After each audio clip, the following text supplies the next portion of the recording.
Esse podcast faz parte da iniciativa O Podcast é Delas. Saiba mais em opodcastedelas.com.br.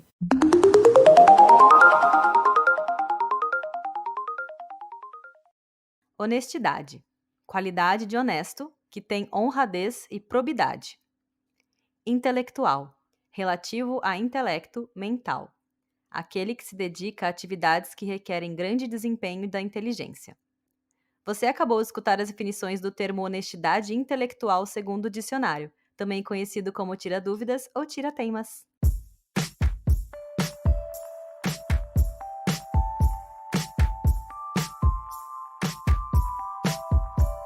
Olá! Está começando mais um episódio do Dicionário Feminista, nosso espaço semanal para entendermos o significado de alguns termos que a gente tanto ouve falar hoje em dia. Eu sou a Júlia Presotto.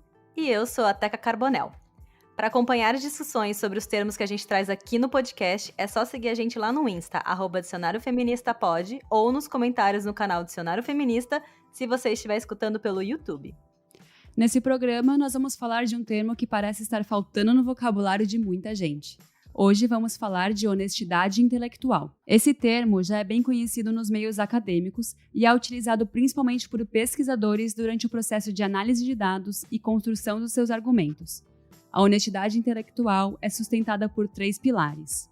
O primeiro é do pensamento crítico de que existem vários pontos de vista sobre um mesmo tema e que todo argumento é passível de questionamento. O segundo é a consistência durante a avaliação e a exposição dos fatos em torno do que está sendo discutido, sejam eles contra ou a favor da opinião de quem o está apresentando. O último pilar seria o reconhecimento justo dos autores das ideias, fazendo citações ao invés de se apropriar de argumentos que não são originalmente do autor. Porém, em tempos de bombardeio de informações através das mídias sociais, parece que a honestidade intelectual ficou de lado. Temos vestido a camisa das nossas opiniões como se fossem verdades absolutas. Omitimos fatos importantes só para reforçarmos os nossos argumentos.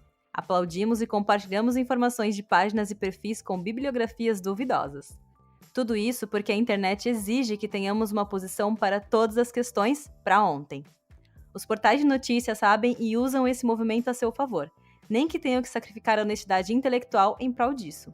Portanto, as matérias rasas são mais acessadas pela rapidez de sua publicação, enquanto os textos mais profundos e com mais embasamento são deixados de lado. Diante disso, os debates na esfera pública ficam cada vez mais acalorados em uma perspectiva de que ganha quem fala mais alto, onde o argumento científico de anos de pesquisa é desconsiderado ao tornarmos a Terra plana. A medicina é a última fonte para a confirmação de que a cloroquina é capaz de curar o coronavírus, em países governados pelo Twitter.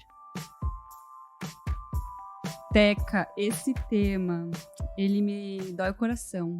Sendo jornalista de formação, assim, eu não atuo mais... Aqui, assim, no dicionário, eu atuo um pouco como jornalista, né? Entrevistando e escrevendo. Não escrevendo porque é você que escreve, né? Mas, enfim, dando a minha opinião.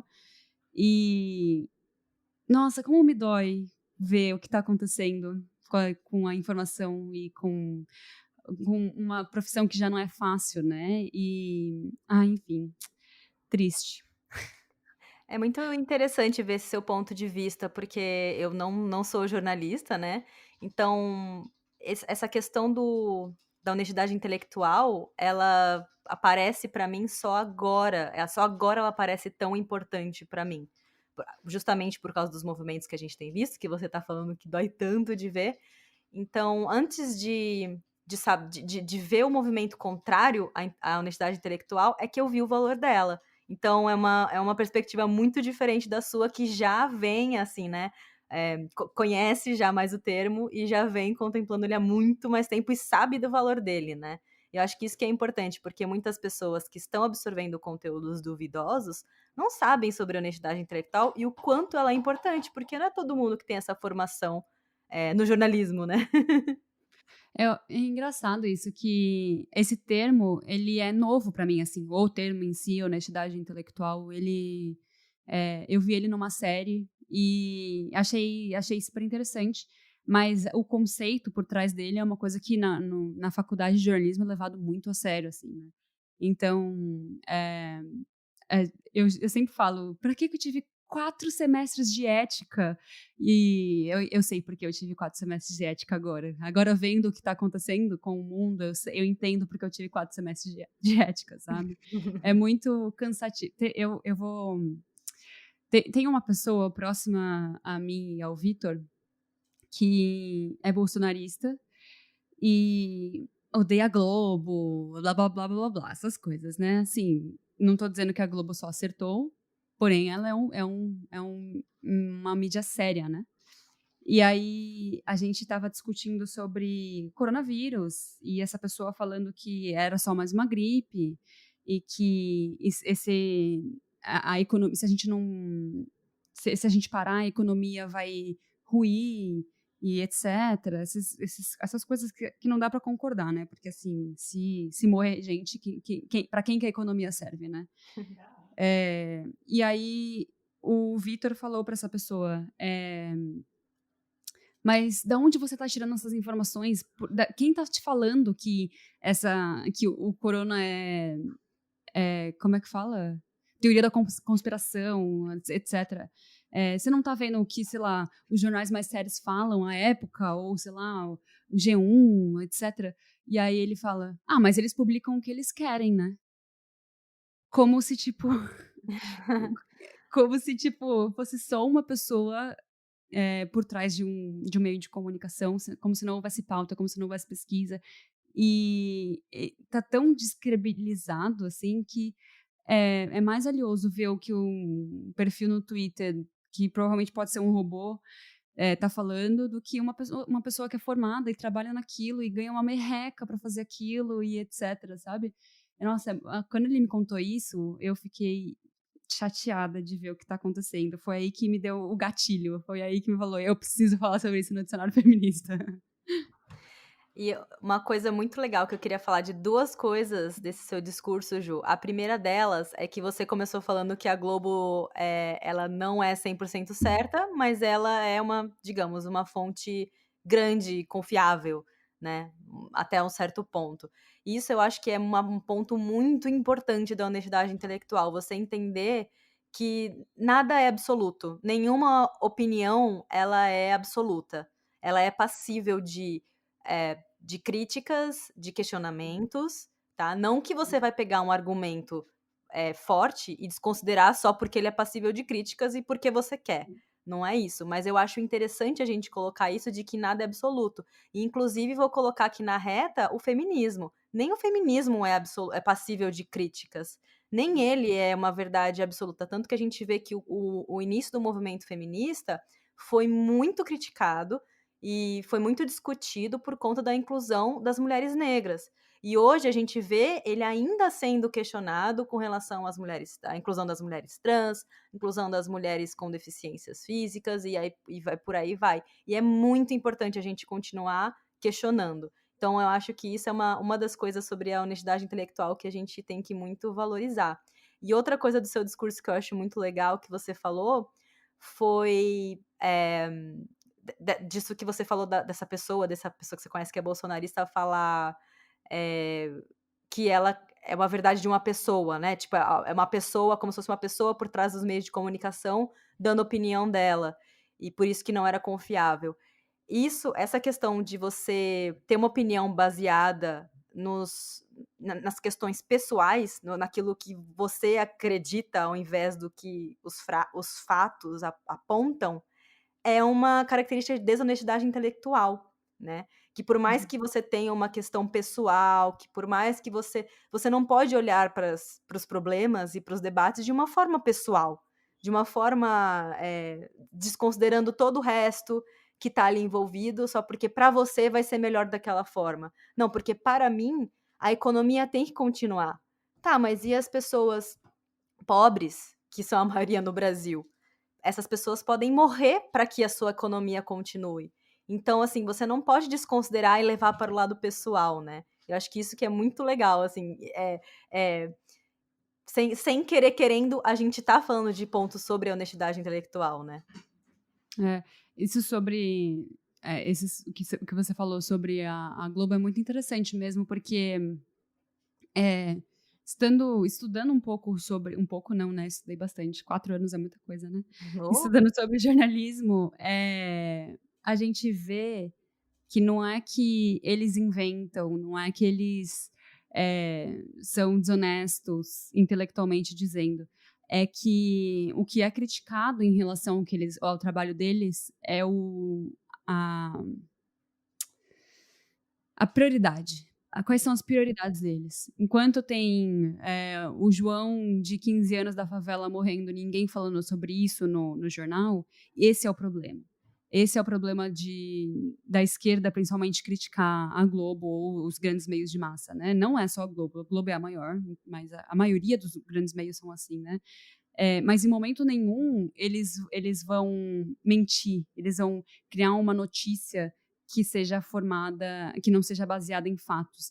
Então eles pegam o Ibope, eles pegam números que são de instituições confiáveis para eles criarem as matérias deles, né? E aí eles vão lá e dão 1 minuto de enfoque para nutrição e falando que, sei lá, uma matéria besta, enquanto dão 10 segundos para o João de 15 anos que morreu da favela. Esse é o problema. Não é que eles estão criando fake news e passando por aí, sabe? Isso nunca foi um problema. Foi um problema durante a ditadura, por exemplo, quando eles esconderam fatos, quando eles deixaram de falar sobre famílias que estavam sumindo. Isso é um problema. Mas eles, até hoje, eles já pedem desculpa. Eu sei que não tem como consertar esse erro grosseiro, né? Mas eles admitiram erros e tal. Enfim, não estou aqui para defender a Globo, não sou... Mas eu só queria deixar muito claro qual que é a diferença entre uma pessoa que diz que a Terra é plana e a Globo, entendeu? A Globo nunca vai falar que a Terra é plana, enquanto a NASA não falar que a Terra é plana, entendeu? Essa é a diferença que eu queria deixar bem clara. exato. E você tocou aqui nas fake news, né, Ju? Como que a gente relaciona, né, as fake news com a questão da honestidade intelectual, assim? Eu vou fazer uma entrevista com você, porque você é jornalista, você sabe mais do que eu. Cara, é muito... É tanta que coisa assim, errada que não tem nem por onde começar, né? é que é tão óbvio, assim. Eu não sei se você já viu umas pessoas que compartilham, tipo assim, tem umas pessoas que só acreditam em notícia que chega no WhatsApp agora, né? E aí tem umas pessoas que queriam ter isso pra mãe, como se fosse uma corrente, tipo assim, ouvi dizer que no canal XYZ que o coronavírus, ele tá alcançando pessoas de não sei quantos anos, tipo, um texto mais... Como é que fala? Uma linguagem mais técnica, assim, ou não? Não, menos técnica, uma linguagem mais acessível. Aham. E aí eles compartilham, tipo, em negrito, com emoji, essas coisas, pra pessoa realmente levar a sério, porque é assim que as pessoas estão levando a sério, né? E isso é muito doloroso pra mim, porque a gente tem que se colocar a máscara da fake news, né? Que a fake news, ela tá sendo espalhada dessa forma, né? E colocar a máscara da fake news para as pessoas levarem a gente a sério. Mas eu tava vendo um documentário na Netflix que se chama Privacidade Hackeada, que é sobre a época das eleições do Trump e como que ele ganhou essas eleições baseado em fake news, em corrente de WhatsApp, né? E teve uma fala de uma mulher lá que eu achei super interessante, que ela diz que hoje em dia as suas informações, elas valem mais do que petróleo. Elas são mais valiosas do que petróleo. Essa empresa chamava Cambridge Analytica. Ela criou várias fake news em relação ao governo da Hillary para convencer as pessoas que estavam ali no muro, né, entre Trump e Hillary, para as pessoas votarem no Trump. Então, criaram fake news, essa empresa também criava bastante título sensacionalista para as pessoas clicarem, e aí você dá os seus dados e você, a partir do primeiro clique que você dá, é tipo uma rede que eles criam de anúncios para que você clique cada vez mais, para que eles para que eles mudem a sua opinião em relação a quem você quer votar ou não. E isso me deixou muito pensativa em relação ao quanto que a gente está sendo tão ingênuo, sabe? E tão faltando cautela no que a gente está fazendo, sabe? Essas empresas, elas são o resumo da desonestidade intelectual, né? Elas estão pegando tudo o que a gente dá para elas em relação a nossas informações mais pessoais, assim, do que a gente gosta e desgosta, com quem a gente conversa e etc. E elas estão transformando isso em dinheiro para eles, né? Em voto, nesse caso, mas não é só necessariamente voto, né? E eles mostram como que as pessoas que estão em cima do muro são as mais fáceis de mudar de opinião. Então, eles não focavam as campanhas deles em pessoas que já são de esquerda e já apoiavam a Hillary. Eles não tentavam mudar a opinião dessas pessoas, eles tentavam mudar a opinião das pessoas que estão sempre em cima do muro. Então, tudo é muito, muito, muito bem pensado para que as coisas beneficiem eles. Então, eu queria deixar muito claro que por trás da fake news tem toda uma rede de pessoas que estão se beneficiando disso, e essas pessoas não são necessariamente pessoas legais. Eles mostram como o Trump ganhou as eleições por causa disso, e aí no fim do documentário eles até falam, ainda é antigo esse documentário, eles até falam que tem um presidente, uma pessoa que está se elegendo a presidente no Brasil, que provavelmente vai ganhar da mesma forma. E foi como ele ganhou, né? Então, é muito... Quando eu digo de notícia sensacionalista, eu quero dizer de títulos que focam muito mais na emoção do ser humano. O ser humano é uma coisa... É um ser muito emotivo, né? Então, tipo... os títulos que pegam a gente pelo coração, eles vão fazer a gente clicar nele, né? Essas são as notícias sensacionalistas. E isso também é muito desonesto, sabe? Você transformar um dado numa emoção que vai te beneficiar também é muito desonesto. Quando você é por trás de qualquer coisa que você está fazendo em relação à mídia e compartilhamento de informações, e você está se beneficiando pessoalmente e não está pensando na consequência desse ato, isso é muito desonesto, porque isso vai gerar uma cadeia sem fim, né? Assim, a pessoa vai mudar de opinião em relação à política, vai mudar de opinião em relação ao feminismo, vai mudar de opinião, e por trás tem alguém se beneficiando, e você precisa sempre pensar em quem é essa pessoa por trás. Você quer que essa pessoa realmente se beneficie? E não é muito difícil de você entender quem está se beneficiando quando você tem um pensamento crítico, né? Quer falar um pouco sobre pensamento crítico? Falei muito já, tô 20 minutos falando. Nossa, tá ótimo, você tá falando muito bem. Eu tô tipo, continua que eu tô aprendendo várias coisas aqui também. Mas, sim, eu acho que é bem isso que você falou, Ju. A gente, eu não sei qual que é a sua sensação, mas a minha sensação é que desde o período do impeachment da Dilma, a gente entrou num processo de estamos torcendo para candidatos ou para a esquerda ou para a direita. A gente, né, como a gente falou na introdução, a gente veste a camisa das nossas opiniões e a gente grita e a gente torce e a gente, né, briga um com o outro, corta relações. E não estou julgando essas atitudes, eu só estou dizendo que a gente tem que também ter um pensamento crítico com relação a elas. Então, eu trouxe aqui o exemplo do feminismo, que eu acho que é um lugar de fala nosso também, a gente tem propriedade, a gente tem honestidade intelectual para poder falar sobre isso. Que a gente veste a camisa do feminismo, a gente acredita no feminismo, mas a gente entende que tiveram momentos na história em que ele teve um conceito excludente e até contraditório. E a gente, não é que a gente vai daí, então, odiar o feminismo, abominar o feminismo por conta disso. Muito pelo contrário, a gente vai transformá-lo em algo que consiga incluir a todos. E eu acho que é isso, a gente tem que sempre olhar para as coisas e para as opiniões de uma forma mais passível mesmo de críticas, e a gente tem que ter esse pensamento crítico. E eu acho que a questão maior, assim, também, que talvez seja o motivo pelo qual as pessoas vestem tanto a camisa, é que ter um pensamento crítico cansa, que é uma coisa que a gente sempre fala nesse podcast. Estamos cansadas, né, de tal situação, hoje nessa situação, daquela situação, mas isso é viver, sabe? A gente tem que ter isso, a gente cansa mesmo. É normal você toda hora ficar questionando e ficar olhando. E aí você vê uma notícia que fala algo, fala alguma coisa contra o feminismo, que aponta um dedo pro feminismo, que mostra algo de ruim que ele fez, cansa, machuca, você sente o seu ego ferido, mas você tem que ter essa postura, né, honesta, de ver aquilo de uma forma assim, tá, então eu vou aprender com isso. Então eu vou pegar isso e vou ver as fontes, obviamente, se são fontes confiáveis, e se faz sentido, vou tentar ver como que eu posso fazer para construir, né, ou para desconstruir isso. É daí também que vem a questão da desconstrução que a gente fala tanto, né?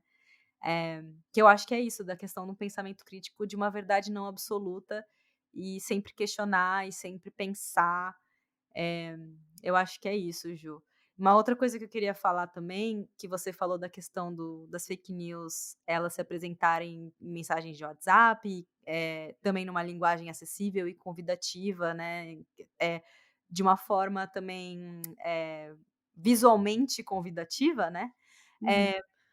Eu fico pensando se isso também não tem muito a ver com uma questão de classes que a gente vive no Brasil. Não posso falar pela questão dos Estados Unidos, porque eu não sou norte-americana, nem estadunidense, nem nada, mas eu posso pensar num ponto de vista, do ponto de vista no Brasil, o quanto que essa questão dessas mensagens serem mais acessíveis e visualmente convidativas não tem a ver com o fato de que boa parte dos brasileiros é analfabeto, né? Uhum. Então, você chegar com uma linguagem mega rebuscada, né, como muitos veículos, assim, eles têm essa linguagem mais rebuscada, até a questão do uso de termos em inglês no feminismo, né, que nem a gente falou aqui no episódio de manspreading, falamos de Gaslighting. gaslighting. Essa também é uma coisa que é muito debatida no feminismo, o quanto isso elitiza essa conversa e Uhum. exclui, né, de novo, como a gente até falou no episódio sobre branquitude, o quanto isso serve como uma régua para colocar pessoas de classes inferiores que não têm uma escolaridade, não têm acesso à escolaridade, na sua maior parte negra, como que essas coisas também excluem, né? Então eu fiquei pensando muito nisso, assim, que é uma coisa que a gente critica, as fake news, e elas elas utilizam disso, de algo que a grande mídia não, não sei se ela não considera, ou se ela realmente passa uma régua, mas elas se utilizam dessa parte da população que está carente de informação para dar informações erradas, entendeu? Nossa, perfeito. É importante dizer que não só a grande parte do Brasil é analfabeto, como é analfabeto intelectual, o que Exato. significa que não consegue ler um texto comprido, não consegue tirar conclusões, não consegue fazer interpretação de texto. Então, é muito difícil uma pessoa que é analfabeta intelectual, e não é a culpa dessa pessoa ser analfabeta intelectual, né? Nós vivemos num sistema falho que falhou com essa pessoa. E é muito difícil para ela clicar no G1 e ler um texto de 50, não, 30, 20 parágrafos. Eu não sei quantos parágrafos tem, mas, tipo, é muito longo, sabe? Só que também tem um lado de que também precisa ser tudo muito bem explicado dentro de uma matéria, né? Então, acho que tem que achar um meio termo de como se comunicar com essas pessoas. Eu vejo como hoje, por essas mídias estarem em redes sociais, criando vídeo, criando post no Instagram, essas coisas, é um pouco mais acessível. Mas mesmo assim, eu acho que ainda isso que você falou de usar termos em inglês também é muito complicado.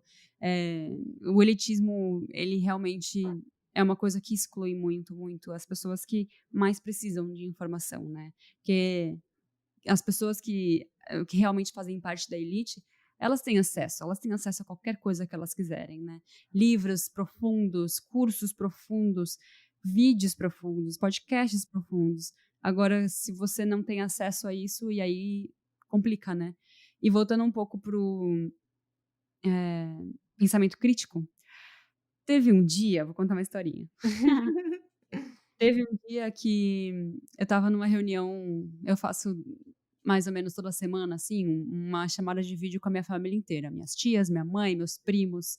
E minha família, como eu já contei aqui, é muito politizada. A gente, almoço de domingo é só conversa de política, só conversas ativistas e etc. Super interessante.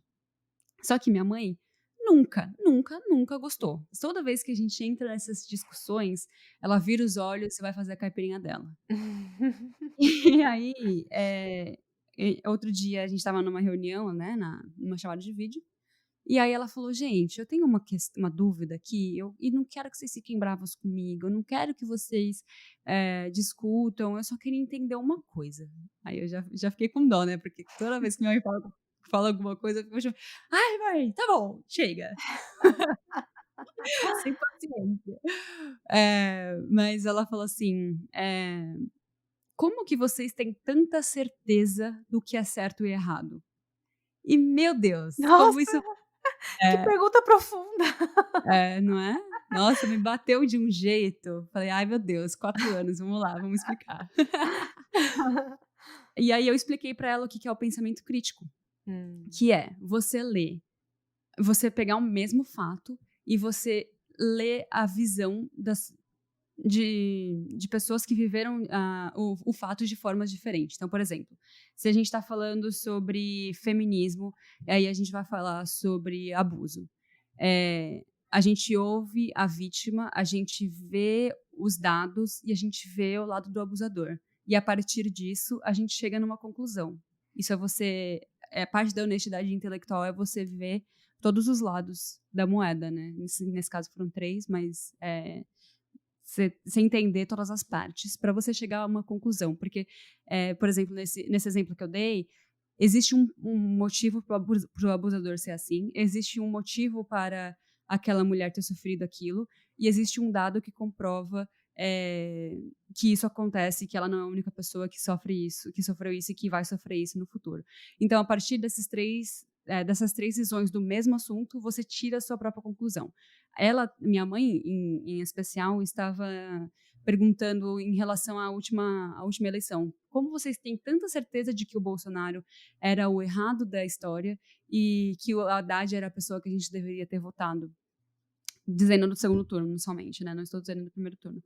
E aí eu falei, você tem que pegar as fontes que são de esquerda, as fontes que são de direita, e, sei lá, pegar um jornalista que realmente dê opinião dele, né? Porque jornais de esquerda ou de direita, eles são mais... Eles até puxam sardinha para um lado ou para o outro, mas eles tendem a ser mais neutros, mas colunistas não, né? Colunistas, eles realmente dão a opinião deles. Então, pega todo esse leque de opções que estão falando sobre o mesmo assunto e, a partir disso, você tira a conclusão do que bate com você, do que bate com seus valores, do que bate com o que você acredita. Então, assim, os valores do Bolsonaro, eles não são os valores da nossa família. Eles não são as coisas, não estão dizendo as coisas que a gente acredita.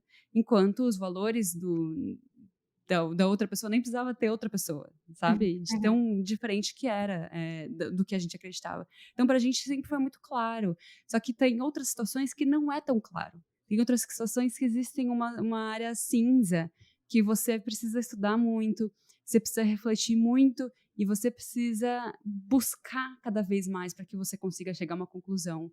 E não é fácil, né? O pensamento crítico não é fácil. Se fosse fácil, todo mundo era colunista, né? Mas não é.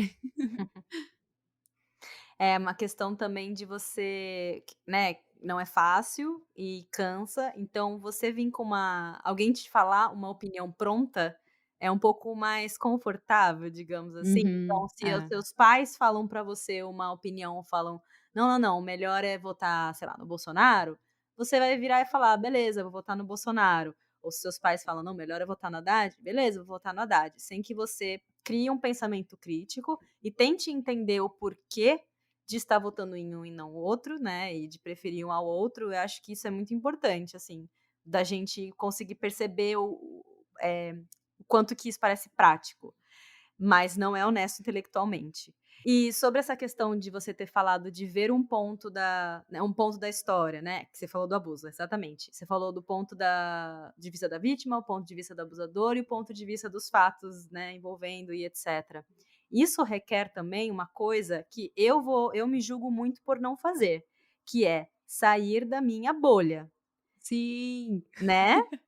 Sair da bolha é algo que cansa também, e algo que machuca também. E a gente agora, né, nesse movimento de vestir a camisa das nossas opiniões, a gente faz muito pouco, a gente deleta pessoas que não têm opinião parecida com a gente para de falar com familiares, amigos, etc, que não têm opinião parecida com a gente, e a gente perde, junto com isso, a gente quebra uma ponte de ouvir opiniões contrárias.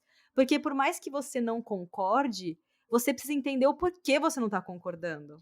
Se você quebra essa via de comunicação, você não entende nem o porquê você não concorda. Você só segue o ritmo das pessoas que estão em volta de você, como eu comentei, da sua mãe, dos seus amigos. Nós que somos mais velhas, a gente não mora com os nossos pais, então a gente segue muito a opinião dos nossos amigos, que são as pessoas mais próximas da gente, que vivem na nossa bolha, que compartilham das mesmas ideias, e a gente não ouve o outro lado. A gente não tem esse acesso. Então, eu acho isso também faz parte do pensamento crítico, né, Ju? É, eu acho que você tá 100% certa, mas eu também entendo, principalmente nessa eleição em específico, eu entendo quem tenha feito isso e faz parte de minoria, sabe? Uhum. Tipo, vocês votaram numa pessoa que tá ferindo a minha existência, então eu não tenho mais energia para lidar com você. Eu entendo esse lado também. Então, não é tão preto no branco, sabe? É, eu acho que a gente tem sim que entender o outro lado, mas a gente também tem que entender os nossos limites. Isso é muito importante, a gente entender até onde a gente quer ouvir essa pessoa, porque essa pessoa também provavelmente não está aberta a escutar. E isso é muito importante, meu Deus, como isso é importante, estar aberto a escutar, não é? Porque por mais que vocês não concordem, por mais que seja difícil, gente, por que vocês não param e escutam um ao outro? Vai ser tão mais fácil de chegar numa conclusão juntos, ou ver que realmente, assim, a gente não tem nada a ver, tchau, sabe? Mas ouve um ao outro, respeita, sabe?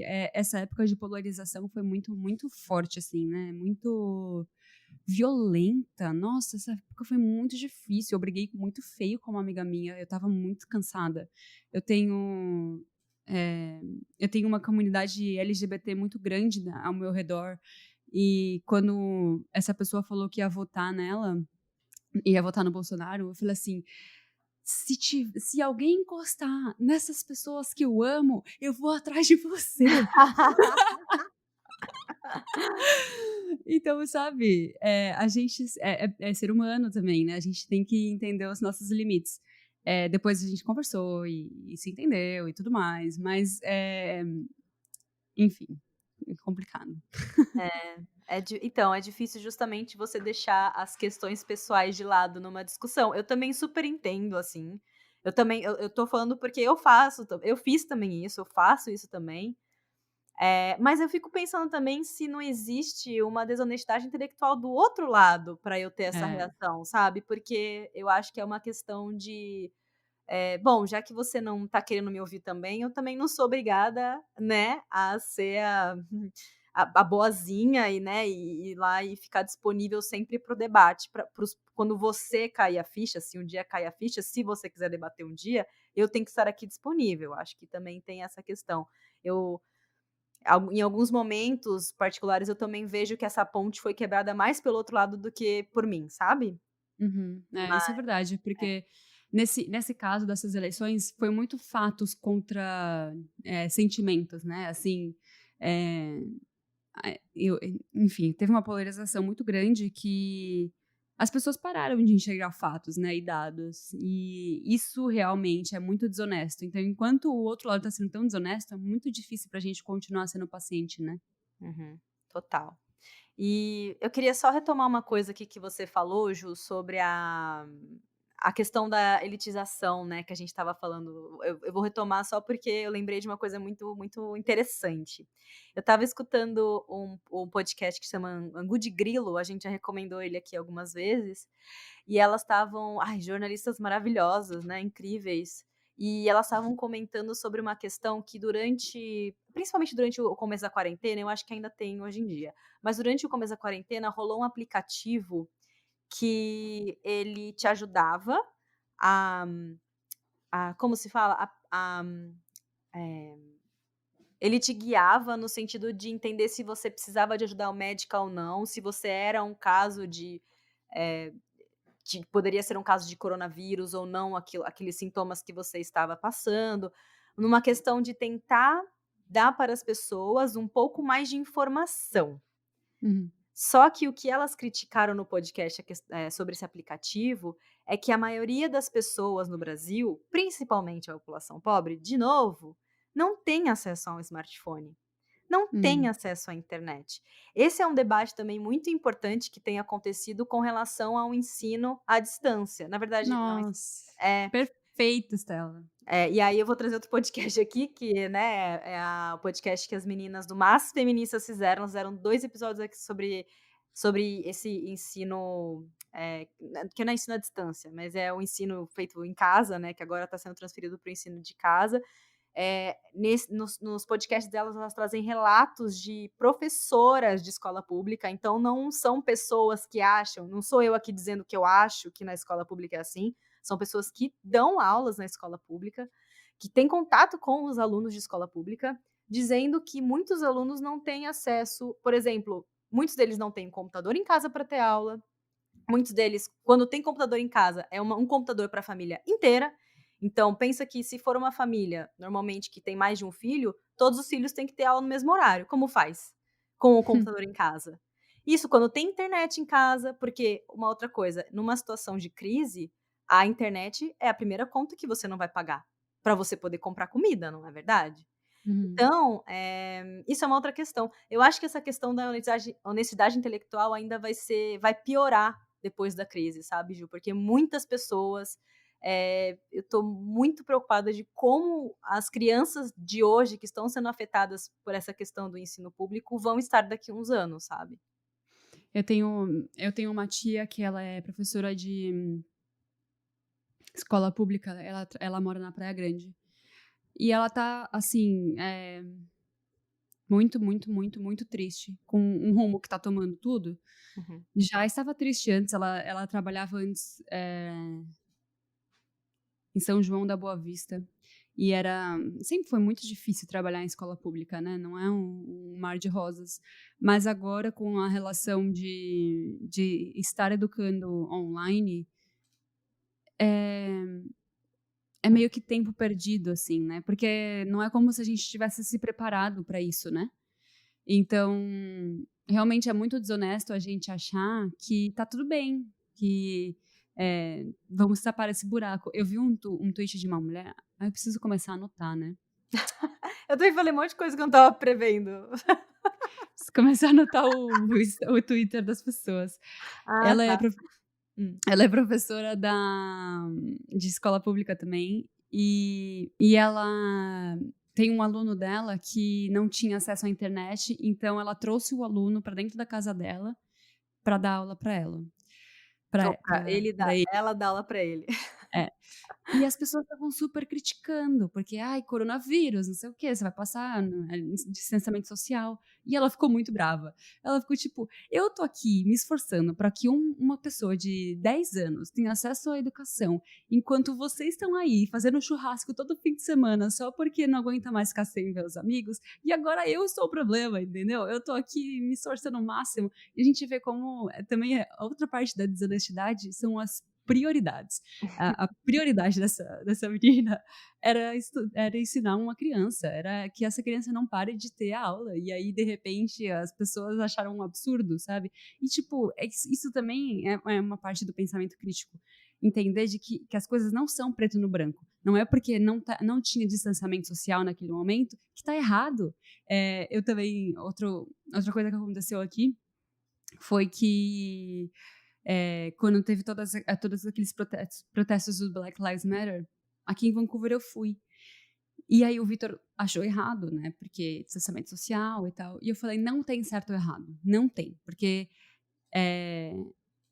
para mim era muito importante defender aquela pauta. E se eu não estivesse nessa manifestação, e se todas as pessoas pensassem dessa forma, não teria tido o impacto que teve, que foi gigantesco. Então, para mim, não tem certo ou errado. Se eu estivesse no Brasil, eu talvez não tivesse ido, mas aqui em Vancouver os casos estão menores.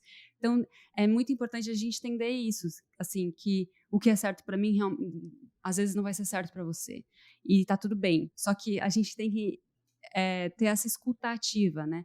Entender o motivo dos fatos, dessa atitude ser tão importante para uma pessoa e não ser tão importante para mim. Porque somos indivíduos, o que significa que somos individuais, que cada pessoa tem o seu pensamento, cada pessoa tem a sua vivência, cada pessoa tem as suas prioridades. Para mim, a prioridade era defender a vida das pessoas negras naquele momento, e eu fui, e tá tudo bem, sabe? Se eu estivesse no Brasil, eu sei que teve um monte de manifestação, mas eu provavelmente não teria ido porque os casos lá estão muito altos, etc. Então, tem todo tudo tem o seu olhar, sabe? É importante a gente entender a pluralidade das vivências de cada pessoa e da situação de cada pessoa, sabe? Nossa, perfeita.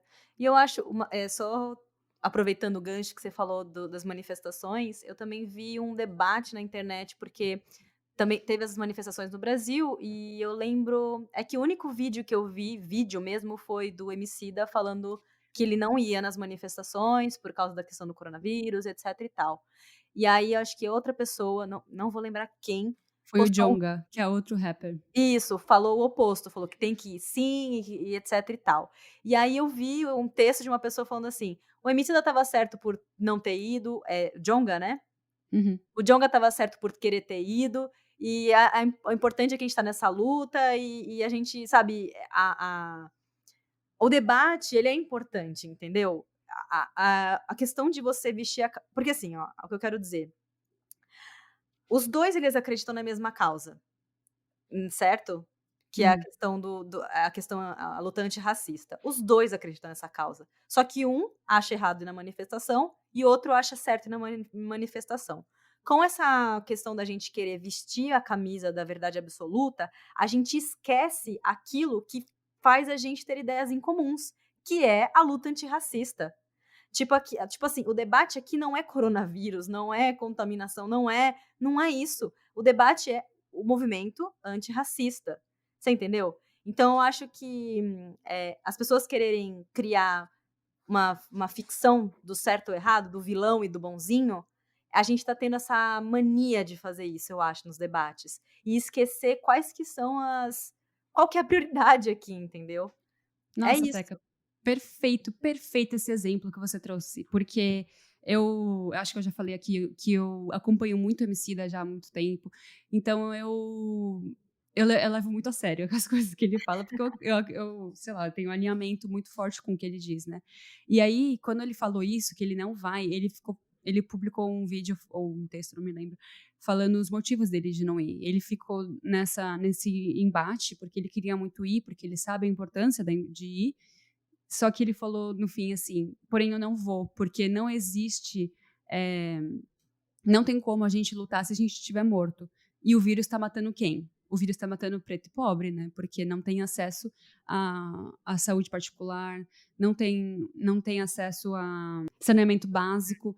Então, tá matando, obviamente, né, as pessoas, a população mais pobre. Então, o lado dele, o ponto de vista dele eu vou ficar quietinho aqui, porque quando isso tudo acabar, eu vou estar com uma raiva, bicho, que eu vou chegar com tudo. E o ponto de vista do Djonga foi o outro, de que eu tô com muita raiva agora. Se eu não for agora, eu vou me sentir muito culpado, que foi o que eu senti. Eu tava com muita raiva, eu tava muito mal. E eu sou branca, né? Imagina ele que é negro. Então, ele falou assim, Emicida, eu respeito o seu ponto de vista, mas eu vou pra rua.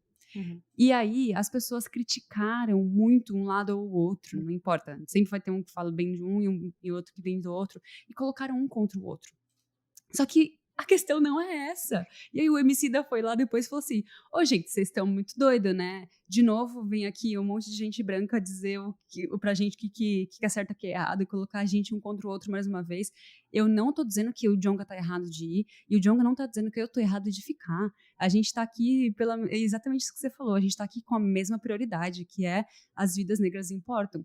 Então, eu tô lutando de uma forma que é protegendo as pessoas, deixando elas dentro de casa para que elas não se infectem, e você tá aí nas ruas mostrando que você defende, etc e tal. Então, tipo, são dois lados de lutar pela mesma coisa. A gente não tá contra um ao outro só porque as nossas opiniões sobre esse fato em específico foram diferentes. E ele ficou putaço. E eu falei, nossa, é isso. A polarização tá tão louca que as pessoas estão concordando e mesmo assim discordando. Exato. A desonestidade intelectual faz isso com a gente, né? A gente tá tão cego com as nossas ideias e valores que a gente não consegue ver que a gente tá lutando pela mesma coisa. Quantas vezes você tava numa discussão, Ju, e aí ou você ou outra pessoa virou e falou assim: "Mas a gente tá falando a mesma coisa". Nossa, no nosso grupo de amigos todo dia, né?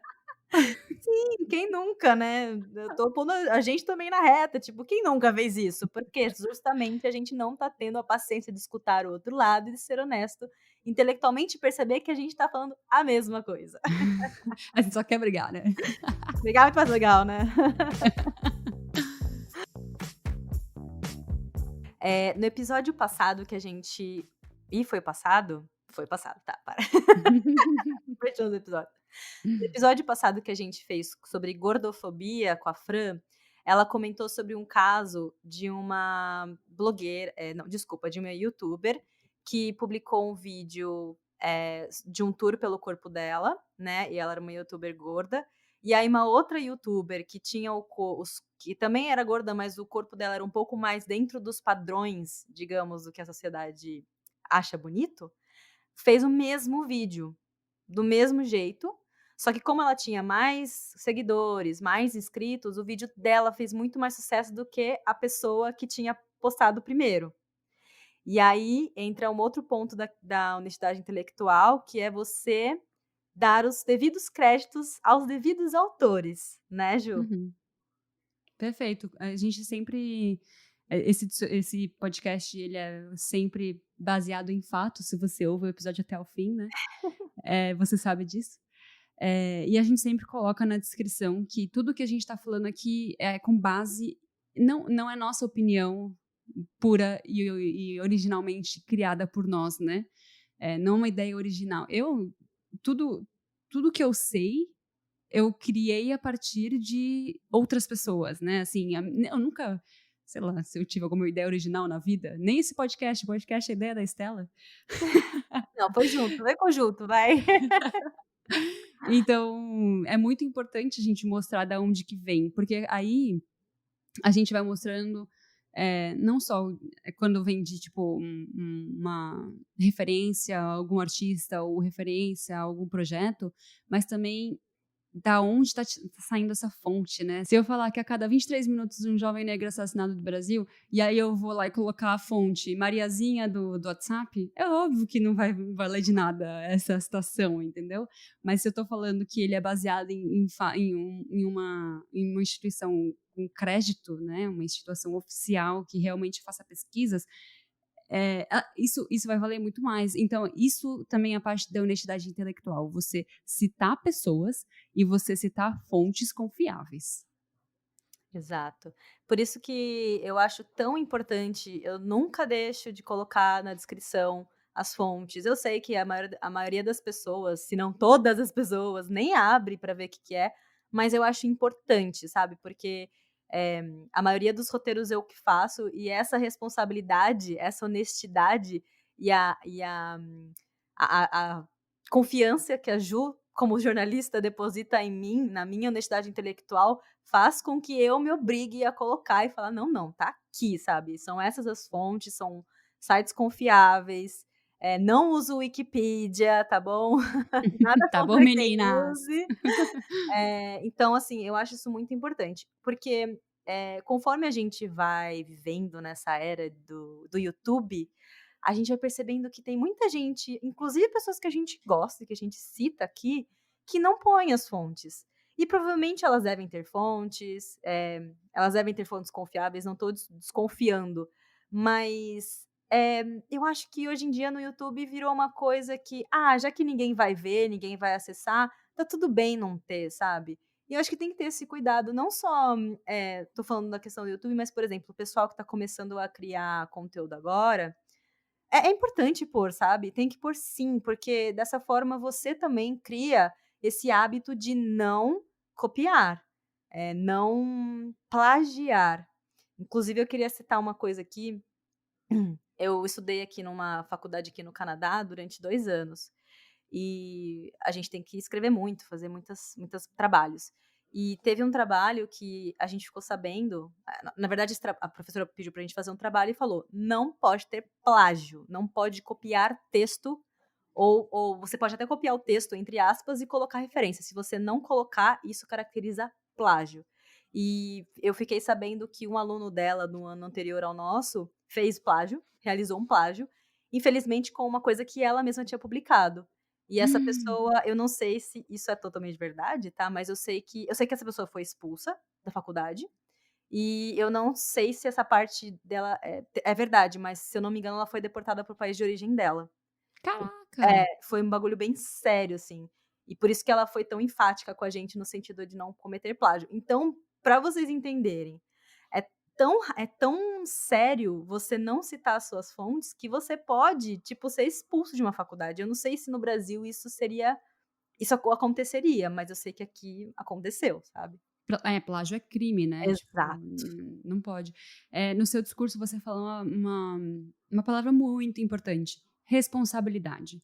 As pessoas estão muito esquecendo, assim, a responsabilidade que eles têm com os seguidores e ouvintes. A gente ainda é um nenenzinho, né, a gente tem poucos seguidores e poucos ouvintes, mas se a gente tivesse só um, a gente tem que lembrar que é uma pessoa, que a gente tem uma responsabilidade intelectual muito grande sobre essa pessoa. Porque ela tá ali, se ela tá 1 hora ouvindo a gente, é porque ela tá confiando na gente, né? Ela não tá gastando, assim, o tempo dela, sei lá, ouvindo qualquer coisa, uma musiquinha qualquer. Ela tá realmente formando a opinião dela com base no que a gente tá dizendo aqui. Então, a responsabilidade que a gente tem, não importa se é uma pessoa ou 1 milhão, é muito grande, né? Exato. E mesmo com tudo isso que você falou, de ser uma pessoa, de pôr referência, de pôr as fontes, mesmo assim, Ju, eu acho que você também tem a total noção de que estamos passíveis de questionamentos. Que se vier Uhum. alguém questionar aquilo que a gente falou, falar: "Olha, mas eu vi isso aqui que é um outro ponto de vista sobre esse mesmo assunto, o que que vocês acham?". Sim, estamos passíveis de analisar esse outro ponto de vista, e talvez até vir aqui expor e falar: "Olha, existe esse ponto também". E uma coisa muito interessante, isso eu tô voltando aqui um pouco na questão do pensamento crítico, né, mas eu acho muito interessante que essa questão de lados opostos sobre o mesmo assunto, ou opiniões diferentes sobre o mesmo assunto, não necessariamente opostos, mas diferentes sobre o mesmo assunto, até nós 2 cometemos aqui às vezes, né. Já teve muitas vezes que a gente falou: "Ah, eu tenho essa opinião", e você falou: "Ah, eu tenho essa", e beleza, sabe. A gente não precisa aqui se matar, vestir a camisa da nossa opinião e falar: "Ah, não, eu só vou sair daqui a hora que você concordar". Porque você pode ter a sua, eu posso ter a minha, e aí no momento pode ser que eu concorde, e aí daqui a pouco você concorda com a minha, e é isso, a gente essas opiniões estão sempre mudando e passíveis de serem questionadas. Nossa, perfeito você dizer isso, porque as pessoas acham que se a gente acredita numa coisa, a gente tem que bater o pé até o fim e não pode mudar de opinião, né. E tá tudo bem, a gente evolui, a gente aprende, sei lá, eu já achei tanta coisa errada na minha vida, já tive tantas certezas e hoje em dia eu vejo que, nossa, eu estava super errada. Inclusive toda vez que a gente recebe DM no Instagram, eu acho que vai ser alguém falando assim: "Nossa, vocês erraram muito nesse episódio". Eu tô esperando alguém vir aqui bater na porta e falar: "Vocês estão muito errada". Porque eu tô aberta a vocês ouvirem o que a gente tá falando e falar: "Nossa, vocês estão cagando", sabe. Mas assim, com respeito, né, porque ninguém tá aqui pra ser crucificada também, né. Vamos inclusive fazer um episódio sobre cancelamento pra gente bater mais nessa tecla de crucificação. Mas é isso que você falou, muito muito legal você dizer isso, de tá tudo bem, a gente, o mundo muda muito. Nossa, durante a quarentena, quanto que o mundo não mudou, né, de março até julho, o mundo é outro. Então, nossas opiniões vão mudar, nossas vivências vão mudar, nossos sentimentos vão mudar, e tá tudo bem, a gente pode mudar, e a gente provavelmente vai criar um episódio número 105 falando assim: "Nossa, aquele episódio 1 tá todo errado", porque a gente vai evoluir, né. Ainda bem.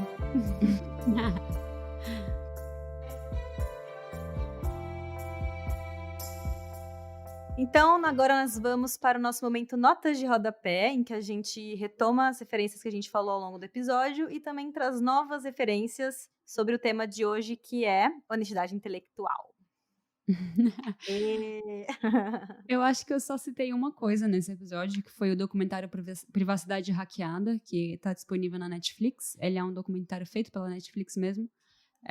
Ele dá uma viajada, não viajada, ele é pertinente ao assunto o tempo inteiro, mas ele fala muito sobre redes sociais e como funciona e algoritmos. Eles não necessariamente falam só sobre fake news, mas ele tem uns insights que são interessantes de ter em relação ao que a gente falou hoje. E, enfim, assistam. E você? Muito bom. Eu citei duas coisas durante o episódio que não são necessariamente relacionadas à honestidade intelectual, mas eu acho interessante só para dar um ponto de vista diferente aí, que então foi o episódio do Angu de Grilo, em que elas falaram sobre a questão do aplicativo do coronavírus, né, que te ajuda a diagnosticar ou indicar se você deve ir ou não ao hospital. Eu vou colocar na descrição qual que é o episódio, o número do episódio, porque eu não vou lembrar agora de cabeça. Os últimos 2 episódios que o Mas Feministas também publicou a respeito da educação à distância, que está acontecendo muito nas escolas públicas e como isso está afetando os jovens de hoje, né? São importantes também. São os 2 últimos episódios que elas lançaram. E aí eu vou complementar aqui com quem, né? Quem sempre tá aqui, Jô? Pode entrar, Maíra. Vem, Maíra. Nosso sonho, né? Gravar um dia com ela. Ai, meu Deus! Imagina! Mas é que eu vi um vídeo muito interessante dela, que eu dou muita risada, mas risada sorrindo, né? Porque ela fala sobre fake news. Porque nós, né, pelo menos eu e a Ju, a gente vive na nossa bolha, a gente recebe pouca fake news, assim, mas elas existem há muito tempo, muito antes de Trump, Bolsonaro, etc. Tanto que nesse vídeo da Mayra Medeiros ela cita a grávida de Taubaté, né, que é um clássico. Inclusive é o nome do podcast dela, né? Filhos da Grávida de Taubaté. Exato, o nome é real, gente. As pessoas acreditaram que uma mulher estava grávida de 6 crianças, 6 bebês, né? E até o marido dela acreditava nisso, que ela estava grávida e era apenas um balão debaixo da roupa dela. É real, ela ganhou casa, não, mas ela ganhou berço, ganhou coisas de bebê. Teve a questão, tem também a fake news sobre o menino do Acre, que é muito interessante. O cara foi genial, assim, ele conseguiu realmente fazer o que ele queria, mas foi fake news. Já mataram o Amin Kader também, já mataram, ele é apresentador de televisão, já mataram ele sem querer. E uma outra pessoa que matou ele também foi o Cid, que foi uma fake news que ficou muito, muito... Não matou ele. Quem matou, uma pessoa famosa que foi morta foi o Sr. Barriga do Chaves, que o Cid matou numa fake news. E foi uma campanha muitos anos atrás, para poder justamente fazer o que a gente fez agora, que é debater a questão da honestidade intelectual e como as fake news, o poder das fake news. Na verdade, o que ele fez, ele mudou a página do Wikipedia sobre o senhor Barriga. E aí rolou uma notícia, assim, que, tipo, jornais internacionais falaram que o senhor Barriga tinha morrido. Então, para você ver... O Cid é o rei, né? O Cid tem várias outras histórias que ele fez a mesma coisa. Teve um lance da Copa, que ele inventou que na Coreia eles tinham falado que a Coreia estava ganhando. Nossa, ele é rei disso, ele é muito ótimo. E é por isso que a gente fala também que o Wikipedia não é a melhor fonte, gente, porque você pode matar as pessoas lá e ninguém vai ficar sabendo que é mentira. Então, é muito interessante porque é divertido, ao mesmo tempo que é preocupante, faz a gente abrir os olhos, sabe? E uma outra coisa também, uma ferramenta que também pode te ajudar a abrir os olhos diante das fake news, é um site que chama E-Farsas, onde eles pegam as fake news que estão rolando no momento e desvendam para ver se é realmente uma fake news ou não, porque pode não ser. Pode parecer, mas pode não ser também. Olha só. Então, muito legal. Acho que é interessante para a gente estar sempre atento e manter nossa honestidade intelectual intacta. Ô, Estela, você pulou uma referência de fake news que é perfeita. ET Bilu. ET Bilu sábio diz: busque conhecimento. É só o que a gente precisa. Olha, ele foi uma fake news que veio para o bem, vai, vamos combinar? Eu amo. Também. Acho que com essa conversa a gente nunca mais vai achar que a nossa opinião é a única que vale, né? Mas se você conhece alguém que ainda compartilha posts sem checar as fontes, então já compartilha esse podcast para essa pessoa parar de passar vergonha. Esse podcast está disponível em várias plataformas: Spotify, iTunes, Google Podcast, Podcast Addict, Castbox e até no YouTube. Então você tem um total de 0 motivos para não compartilhar ele com aquela pessoa que está precisando se informar. Lembrando que a biblioteca está fechada, eu e a Ju estamos cada uma em suas respectivas casas, morrendo de saudade dos nossos encontros semanais, mas conscientes de que esse sacrifício é para um bem maior. Como a gente só trabalha com fatos, todas as fontes citadas nesse programa estão na descrição. Para quem quiser estudar mais sobre o assunto, é só dar uma passadinha lá. Muito obrigada por ouvir a gente e tchau! Tchau!